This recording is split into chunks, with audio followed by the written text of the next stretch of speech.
کہتے ایک دن میں جنگل میں شکار کرنے گیا تو کچھ جانور کم نظر آئے. صبح سے لے کر میں گھومنے لگا, عصر کا وقت ہو گیا, کوئی شکار نہ ملا. اب میرے دل کے اندر یہ ڈر تھا کہ اگر مغرب مجھے یہیں ہو گئی تو مجھے کوئی درندہ کوئی جانور پریشان کرے گا. اسی پریشانی کے عالم میں دائیں بائیں دیکھ رہا تھا کہ ہرنی کا ایک بچہ مجھے نظر آیا.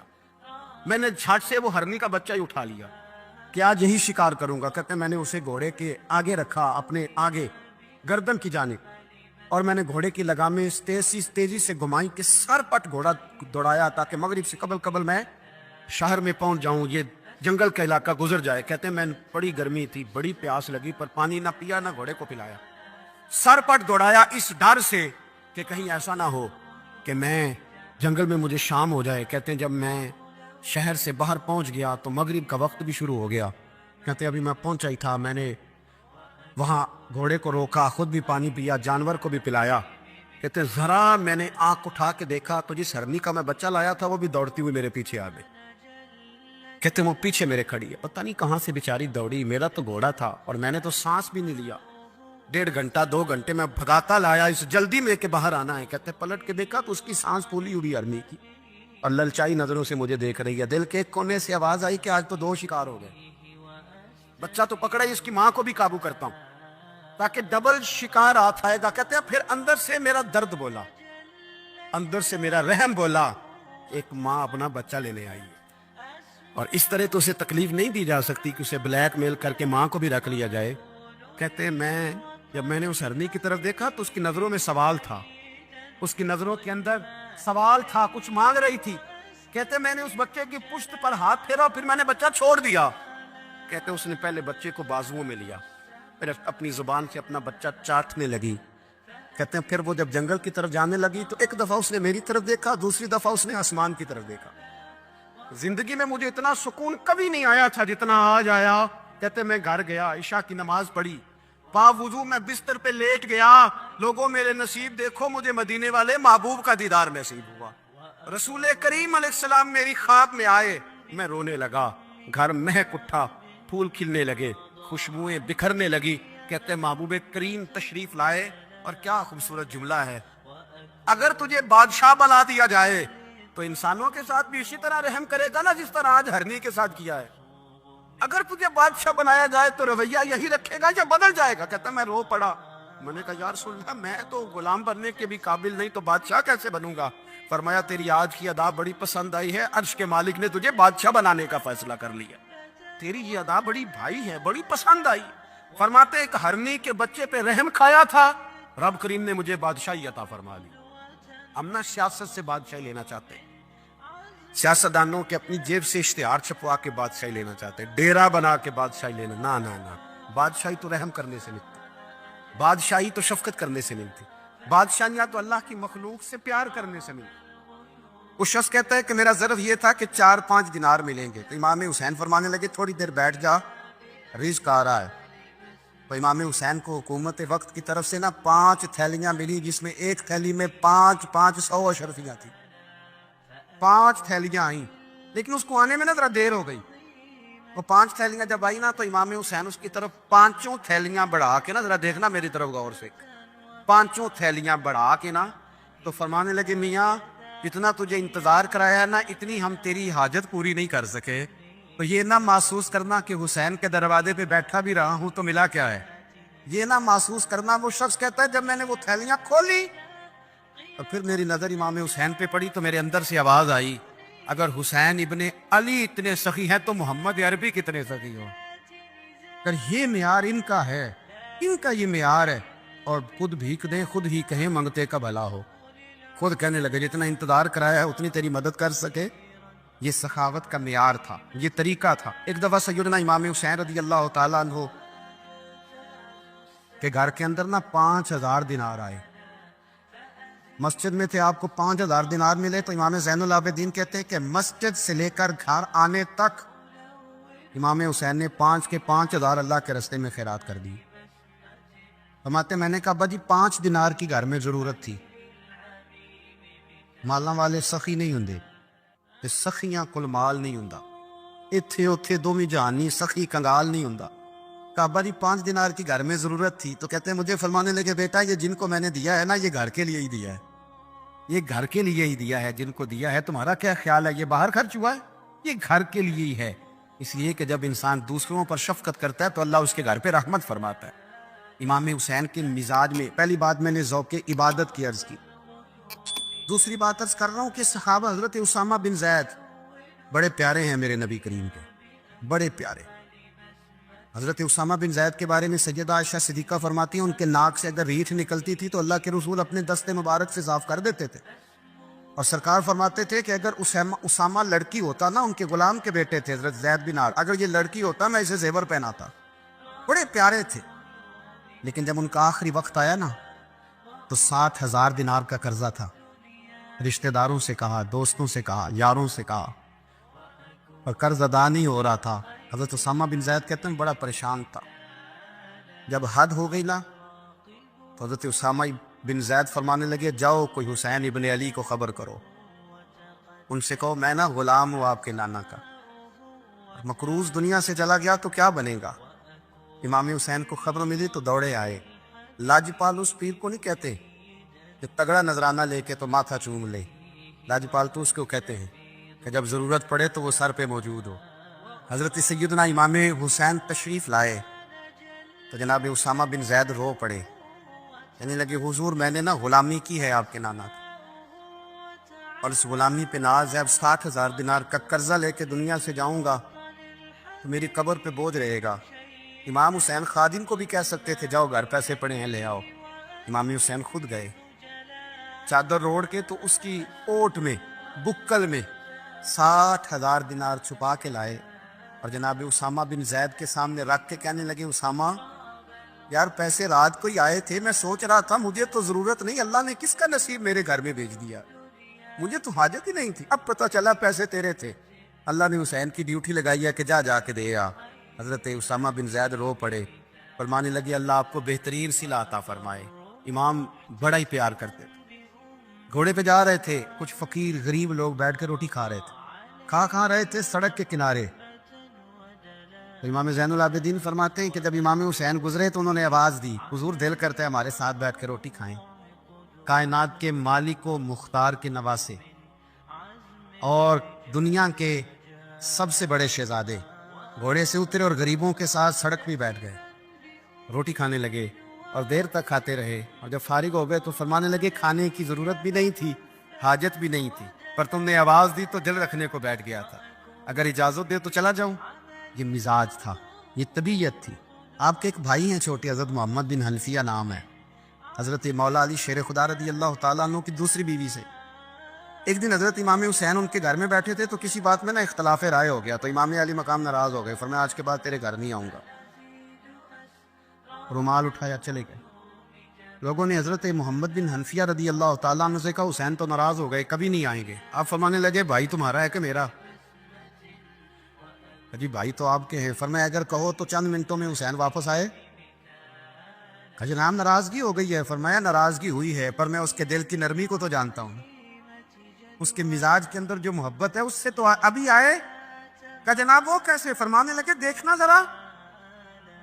تو امام حسین نے خط لکھا، حضرت محمد بن حنفیہ نے رکا لکھا، کہنے لگے حسین میرے باپ کا نام بھی علی ہے اور آپ کے باپ کا نام بھی علی ہے، پر ایک فضیلت ایسی ہے جس میں میں آپ کا مقابلہ نہیں کر سکتا، وہ یہ ہے کہ آپ سیدہ فاطمہ الزہرا کے لال ہیں، آپ محمد مصطفیٰ علیہ السلام کے نواسے ہیں۔ کہنے لگے بھائی جان آپ نے نانا جان کی وہ حدیث تو سنی ہوگی کہ دو لوگ ناراض ہو جائیں تو جو صلح پہلے کرے جنت میں پہلے جائے گا۔ فرمانے لگے دل میرا کر رہا تھا کہ پہلے صلح کر لوں، لیکن پھر بڑے بھائی کو پشت کروں گا جنت میں جاتے ہوئے، یہ بھی تو بے ادبی ہے نا۔ اب خط میں نے لکھ دیا ہے، آپ کا جو ارادہ ہو۔ امام حسین نے خط پڑھا تو آنکھوں میں آنسو آ گئے، پھر سے رومال اٹھایا، بچے پوچھنے لگے کہاں جا رہے؟ کہا بھائی کے گھر جا رہا۔ آپ تو ناراض تھے۔ فرمایا تھا ناراض پر ہے تو میرا بھائی نا، ہو گئی بات ختم۔ بڑی دل میں نرمی، طبیعت میں سوز، لہجے میں گداز۔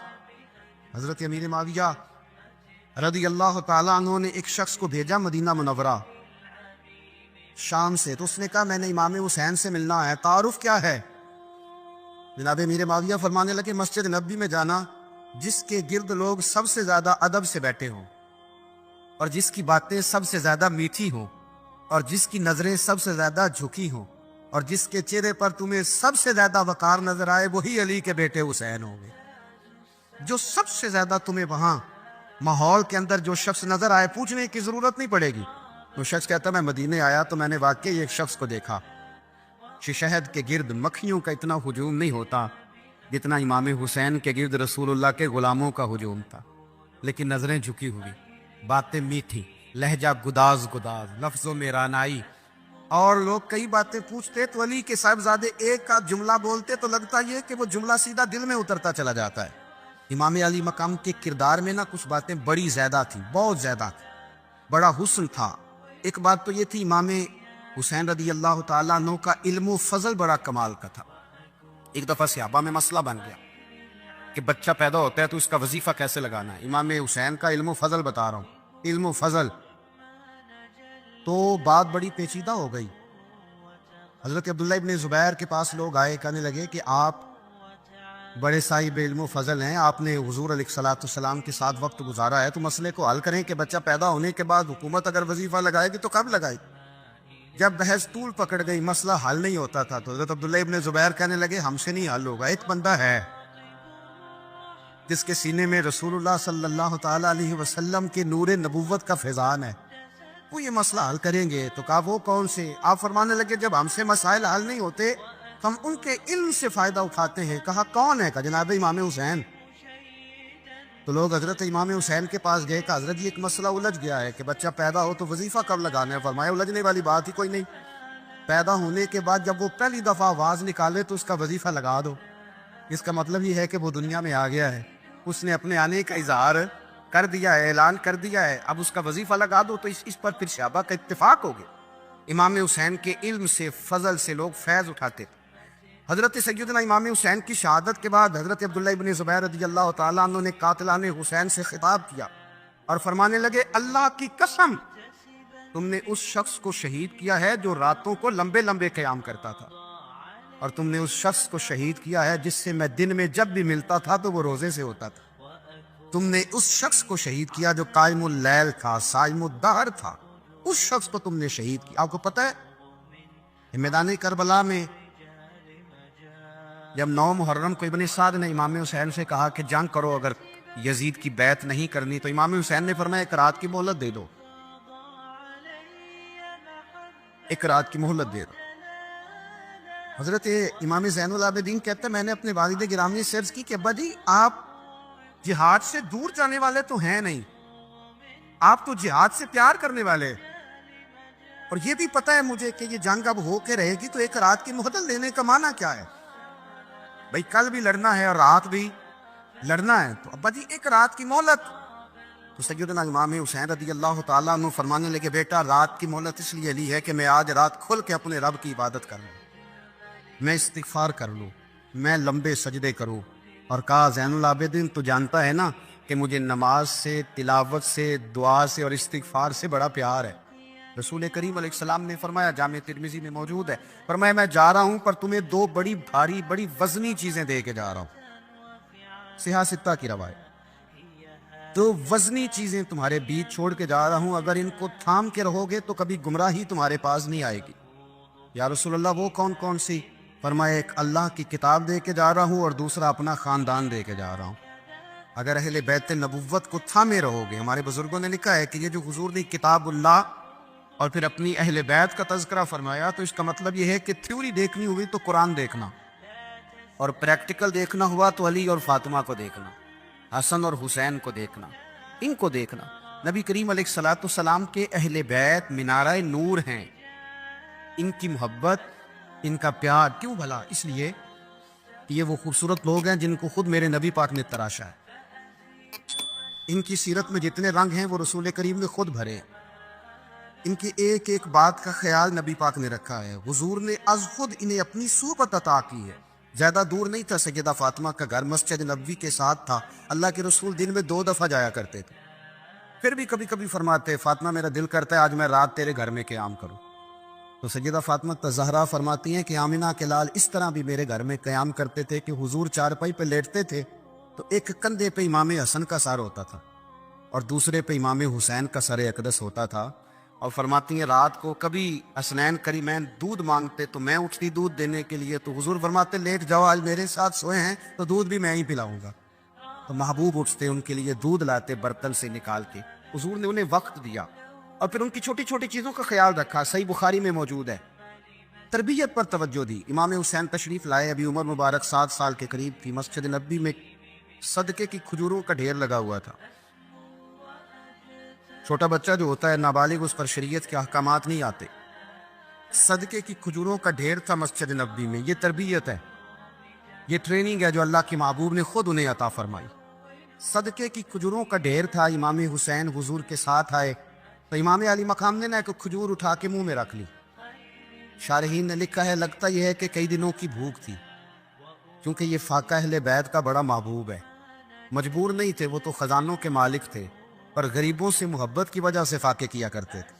یہ ان کی پسند ہے فاقہ کرنا۔ تو ایک کھجور امام علی مقام نے رکھ لی تو اللہ کے رسول نے گلے میں انگلی ڈال کے نکال دی اور فرمایا حسین یہ صدقہ ہے، یہ میری اہل بیت کے لیے درست نہیں ہے۔ حضور نے خود تربیت کی، اور پھر سیدہ فاطمہ الزہرا نے نا اپنے بچوں کو تراشا، ان پر محنت کی۔ میں اکثر گزارش کرتا ہوں دوستوں سے، میں کہتا ہوں کربلا کا واقعہ کوئی حادثاتی نہیں ہے، اس کے پیچھے پوری ایک لاجک ہے، اس کے پیچھے پورا ایک فلسفہ ہے۔ ایسے ہی کوئی آدمی 3 دن بھوکا پیاسا رہ سکتا ہے؟ کسی آدمی کو صبح اس نے کھانا کھایا اور شام تک کھانا نہ ملے تو ٹانگیں کانپتی ہیں۔ رمضان المبارک میں عبادت کی نیت سے روزہ رکھنے والے بھی شام کو بڑے پریشان ہو جاتے ہیں، اور مسلسل 3 دن کھانا نہ کھایا جائے اور پانی نہ پیا جائے، اور حال یہ ہے کہ وہی آدمی تلوار لے کے میدان میں نکلے اور اس کی حالت یہ ہو کہ لوگ اس کے آگے دوڑنا شروع کر دیں۔ ہزاروں کی فوجیں تاب نہ لا سکے، علی کا گھر بھی وہ گھر ہے کہ جس گھر کا ہر ایک بچہ جسے دیکھو وہی شیر خدا معلوم ہوتا ہے۔ یہ کوئی آسان ہے؟ اس کے پیچھے پوری اس کے پیچھے فلسفہ ہے۔ امام راضی کی تفسیر کبیر دیکھیے گا، حضرت امام حسین کی وہ شخصیت تھی کہ مشکات میں حدیث ہے، نبی پاک صلی اللہ تعالی علیہ وسلم کی چچی جناب ام فضل صبح صبح گھبرائی حضور کی بارگاہ میں آئی، عرض کی یا رسول اللہ صلی اللہ علیہ وسلم آج میں نے عجیب خواب دیکھا ہے، میں ڈر گئی ہوں۔ حضور نے فرمایا چچی کیا دیکھا؟ عرض کی حضور میں نے دیکھا ہے کہ آپ کے وجود کا گوشت کا ایک ٹکڑا کٹ کے میری جھولی میں آ گیا ہے۔ حضور یہ کیا ہے؟ تو محبوب خواب سن کے مسکرائے، فرمایا چچی یہ پریشانی والا خواب نہیں، یہ تو خوشی والا خواب ہے۔ اللہ فاطمہ کو بیٹا عطا کرے گا اور وہ تیری گود میں کھیلا کرے گا، چونکہ وہ میرے وجود کا ٹکڑا ہوگا لہذا خواب تجھے یہ آئی ہے۔ تو امام حسین پیدا ہوئے، امام حسن کی عمر ابھی 11 مہینے، تو نبی پاک نے امام حسین کو جناب ام فضل اپنی چچی کی گود میں دے دیا کہ فاطمہ کے لیے دونوں بچے سنبھالنا مشکل ہوگا۔ وہ خواب اس طرح پوری ہوئی۔ امام حسین سے حضور نے بڑا پیار کیا، بڑی محبت فرمائی نبی پاک سے۔ کچھ حدیثیں میں نے جمعے میں عرض کی تھی، حضرت ابو ہریرہ رضی اللہ تعالیٰ عنہ کہتے ہیں یہ واحد بچہ تھا حضور کے گھرانے کا کہ میں نے دیکھا کہ نبی پاک صلی اللہ علیہ وسلم بیٹھے تھے تو یہ حضور سے کہہ رہے ہیں، نبی پاک سے کہ نانا جی اٹھ کے کھڑے ہو۔ کہتے ہیں حضور کھڑے ہو گئے تو کہنے لگے میں نے آپ کے برابر جانا ہے۔ بچے جو مرضی ضد کر لیتے ہیں نا، قد چھوٹا تھا، عمر 7.5 سال تھی، کہنے لگے نانا میں نے برابر جانا ہے۔ تو نبی پاک صلی اللہ علیہ وسلم نے ہاتھ پکڑ لیے، فرمایا چل پھر ہو جا برابر۔ تو حضرت ابو ہریرہ کہتے ہیں انہوں نے حضور نے ہاتھ پکڑے، اوپر کھینچا تو امام حسین نے پہلے اپنے پیر حضور کے گھٹنوں پہ رکھے، پھر نبی پاک کے سینے پہ رکھے، اور جب ان کا قد سر تھوڑا سا حضور سے اونچا ہو گیا تو محبوب فرمانے لگے چل بس کر، تو نے تو کہا تھا آپ کے برابر ہونا ہے، تو اوپر نکل گیا ہے، چل بس کر۔ فرماتے پھر امام حسین نے زبان باہر نکالی تو محبوب ان کی زبان چوسنے لگے، پھر ساتھ لٹا لیا اور انہیں سونگنے لگے۔ تو میں نے عرض کی حضور آپ حسین کو سونگتے کیوں ہیں؟ تو فرمایا ابو ہریرہ مجھے حسین کے وجود سے جنت کی خوشبو آتی ہے، مجھے حسین کے وجود سے جنت کی۔ ایک دن حضور گزر رہے تھے، اصل اس طرح تھا کہ یہ نبی پاک کا حجرہ تھا، جن لوگوں کو اللہ نے مدینے کی زیارت کرائی ہے وہ جان سکتے ہیں نبی پاک کا حجرہ تھا۔ تو حضور کے حجرے کی اس جانب یعنی مسجد کی جو بالکل سیدھ ہے اس کی بیک میں سیدہ فاطمہ رہتی، تو حضور اکثر میں نماز کے لیے جب نکلتے تو حضرت فاطمہ کے حجرے کے پاس سے ہو کر دوبارہ محراب میں جاتے۔ محبوب حجرے کے پاس سے گزرے تو امام حسین رو رہے تھے، تو حضرت فاطمہ نے کسی بات میں جھڑک دیا تو امام حسین رونے لگے، تو نبی پاک نماز کے لیے گئے تو واپس لوٹ آئے، اور واپس تشریف لا کے کہا فاطمہ حسین کو کیا ہوا؟ عرض کی یا رسول اللہ تنگ کر رہے تھے میں نے ڈانٹ دیا ہے۔ کیا خوبصورت جملے ہیں حدیث پاک میں۔ سرکار نے فرمایا فاطمہ اس کو حسین کو نہ رونے نہ دیا کر، یہ جب روتا ہے نا تو میرے دل کو تکلیف ہوتی ہے۔ تو بی بی صاحبہ کہتی ہیں یہ حکم آیا نبی پاک کا میرے نا کہ میں نے ڈانٹنا چھوڑ دیا. یہ ان کے فضائل تھے, کب ان کی تربیت خود نبی پاک نے فرمائی. پہلی بات تو یہ ہے کہ نبی پاک نے دعا مانگی تھی, یا اللہ میرے گھر والوں کو زیادہ روزی نہ دینا, انہیں ایک وقت روٹی دینا, ایک وقت کی بھوک دینا. یہ جو 10 دن کربلا میں انہیں ٹینشن نہیں نہ ہوئی, انہیں عادت تھی فاقہ کرنے, انہیں 3 دن وصلی روزے رکھنے کی عادت تھی, پہلی بات. دوسرا یہ کہ جہاد کی تربیت حضور خود کراتے. حضرت فاطمہ زہرا کہتی میں پردے کے پیچھے دیکھ رہی تھی, نبی پاک نے امام حسن اور حسین سے فرمایا چلو میرے سامنے کشتی لڑو. تو دونوں حضرات آپس میں جب کشتی لڑنے لگے تو نبی پاک نا امام حسن کو کہتے, حسن حسین کو ٹانگوں سے پکڑو, حسن حسین کو پیچھے سے پکڑو. جب نبی پاک بار بار امام حسن کو بتا رہے تھے تو سیدہ پیچھے سے بول پڑی, کہنے لگی یا رسول اللہ آپ چھوٹے کو بتائے, آپ بڑے کو بتا رہے. بڑا تو پہلے 11 مہینے بڑا ہے, تو آپ چھوٹے کو بتائے بڑے کو بتا رہے. تو فرمایا فاطمہ تو چپ کرنا, جو میں دیکھ رہا ہوں تو نہیں نہ دیکھ رہی, ایک کو میں بتا رہا ہوں دوسرے کو جبریل امین بتا رہے ہیں. لیکن اس کے ساتھ ساتھ امام حسین رضی اللہ تعالیٰ عنہ کا جذبہ جہاد, امام حسین کی استقامت. آج لوگ ادھر ہوتے ہیں جس طرف ہوا کا رخ ہوتا ہے. آج لوگوں کی سوچوں کا زاویہ یہ ہے کہ جدھر رش زیادہ ہوگا ہم بھی ادھر جائیں گے. ہم یہ نہیں دیکھتے حق کس طرف ہے, ہم یہ دیکھتے ہیں رش کس طرف ہے. امام حسین رضی اللہ تعالیٰ عنہ نے رش نہیں دیکھا, حق دیکھا. امام حسین رضی اللہ تعالیٰ عنہ استقامت کے وہ پہاڑ ہیں, معمولی آدمی نہیں تھے. فرزق شاعر کہتا ہے کہ میں نے امام حسین سے کہا تھا, میں نے کہا لوگوں کی تلواریں یزید کے ساتھ ہیں پر دل آپ کے ساتھ ہے, دل آپ کے ساتھ ہے. امام حسین رضی اللہ تعالیٰ عنہ نے زمانے کے حالات نہیں دیکھے, حق اور سچ دیکھا. جتنی چیزیں انسان کو کمزور کر سکتی ہیں وہ ساری امام حسین پہ طاری کی گئی. جتنی چیزیں, وطن چھوڑنا کتنا کو مشکل ہوتا ہے. شالا پردیسی کوئی بھی نہ تھی وے, ایک اکھ جنا تو پارے. حضرت سلطان باؤ فرماتے ہیں بچو پردیسی ہونا کوئی آسان ہے؟ جس آدمی کا کسی چھوٹے سے گاؤں میں بھی مکان ہو چھوڑنا پڑ جائے تو روتا ہے. تو مجھے بتاؤ جس نے اپنا سارا بچپن مدینے میں گزارا ہو, آج جو ایک ہفتہ مدینے رہ کے آتے ہیں ان سے واپس نکلنا مشکل ہوتا ہے. لیکن امام حسین حق کا رستہ تھا, وطن کی قربانی دی, اور معمولی وطن نہیں, مدینے جیسا وطن. اور جب کھڑے تھے نا امام حسین رضی اللہ تعالیٰ عنہ رجب میں نکل رہے تھے مدینے سے, تو کوئی شاعر کہتا ہے دور کھڑے ہو کہ انہوں نے گویا کہا تھا آقا تیرے کرم کے خزینے کی خیر ہو, میں جا رہا ہوں تیرے مدینے کی خیر ہو. امام حسین نے وطن چھوڑا, کوئی لغزش نہیں پیروں میں, کوئی نہیں. شہزادوں والی زندگی تھی, مسجد نبوی کے امام تھے, نبی کریم علیہ السلام کے روضہ اطہر پر تشریف رکھتے تھے, زمانہ حیا کرتا. شان و شوکت تھی پر حق کے لیے چھوڑا, نکل کر خانقاہوں سے ادا کر رسم شبیری. اور پھر بڑا مشکل ہوتا ہے. جس شخص کے ساتھ بچے اور عورتیں ہوں وہ تو یہ کہہ کے لڑائی سے جان چھڑاتا ہے کہ میرے ساتھ فیملی ہے, نہ ہوتی تو تجھے بتاتا. پر امام حسین کو اولاد بھی کمزور نہیں کر سکی, عورتوں کا ساتھ ہونا کمزور نہیں کر سکا. پھر امام علی مقبوق کتنا مشکل کام ہے. آج لوگ کہہ نہیں دیتے کہ میں تو اس لیے گناہ کرتا ہوں کہ رشوت اس لیے لے لیتا ہوں کہ بچے چھوٹے ہیں. 10 دنوں کی کم و بیش سفر, 3 دنوں کی بھوک اور پیاس, پر حق کے رستے میں امام حسین کو کوئی چیز کمزور نہیں کر سکی. اور پھر وہ جتنی باتیں لوگ کہہ سکتے تھے وہ ساری کہیں گئی, ساری. اور آ کے عرض کرنے لگا حضور یہ کوئی معمولی دشمن نہیں, یہ وہ ظالم ہیں جو لاشوں پہ بھی گھوڑے دوڑا دیتے. تو امام علی مقام فرمانے لگے جو شہادت کا جذبہ لے کے نکلے وہ پھر انجام نہیں دیکھا کرتا. وہ انجام, وہ جتنی چیزیں جو استقامت کے رستے میں آ سکتی ہیں وہ ساری چیزیں رستے میں آئیں, پر امام علی مقام نے کسی چیز کی پرواہ نہیں کی. آج کا مسئلہ یہ ہے کہ آج لوگوں میں استقامت نہیں ہے. رات کو کچھ ہوتے ہیں, سویرے کچھ ہوتے ہیں, دوپہر کو کچھ ہوتے ہیں, شام کو کچھ ہوتے ہیں. ہمارا کل انداز تکلم کچھ اور ہوتا ہے, صبح کچھ اور ہوتا ہے. امام علی مقام میدان میں رہے, ایک میت گھر میں ہو جائے تو کئی دنوں تک آنکھ کھلتی نہیں, ہوش رہتا نہیں. سب سے زیادہ مسائل امام حسین نے دیکھے, سب سے زیادہ. اور گھوڑے پر بیٹھنے سے پہلے ساری تکلیفیں آپ دیکھ چکے تھے. باپ کا جنازہ اٹھانا آسان ہوتا ہے, بیٹے کا جنازہ اٹھانا بڑا مشکل ہوتا ہے. پر امام حسین نے بیٹوں کے جنازے اٹھائے. حضرت علی اصغر کی لاش کو امام حسین نے اپنے دست مبارک سے دفن کیا. اور جناب علی اکبر کی میت کو جب آپ اٹھا کے لا رہے تھے تو سیدہ زینب فرماتی ہیں کہ مجھے یوں کبھی لگتا تھا حسین کا قد بڑا ہے اور کبھی لگتا تھا علی اکبر کا قد بڑا ہے، اور فرماتی ہیں کہ پھر حضرت قاسم بن حسن کو بھی وہ اٹھا کے لائے، اور جناب عباس کے وجود سے الگ ہونے والے بازو انہوں نے لا کے حضرت عباس کے وجود کے ساتھ بھی رکھے۔ انہوں نے یہ سارا منظر دیکھا، لیکن جب حسین ابن علی اپنی دفعہ گھوڑے پہ سوار ہوئے تو لگتا یہ تھا کہ ان سے زیادہ بہادر کوئی نہیں۔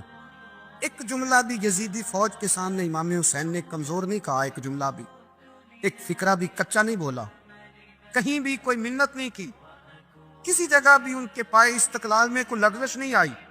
جب لوگوں کو پتہ چل جائے کہ اب سامنے موت ہی موت ہے، سوائے اس کے چارہ کچھ بھی نہیں، تو بہت ساری رخصت اور اجازت تو دین بھی دیتا ہے، اور امام حسین کسی جگہ کسی رخصت پر عمل کرتے نظر نہیں آتے، ڈٹ کے بات کی ڈٹ کے، اور پھر جب میدان میں نکلے اللہ اکبر، تو ابن سعد کہنے لگا کہ اگر دو دو کر کے ایک ایک کر کے جاؤ گے تو یہ 45,000 کا لشکر سارا حسین کاٹ ڈالے گا، یک بارگی حملہ کرو گے تو بات اتنی استقامت، اتنا۔ آج تو لوگ ڈپریشن کے مریض ہیں، آج تو لوگ ٹینشن کے مریض ہیں، ہر دوسری بات میں لوگ کہتے ہیں او بڑا، پر کس بات سے؟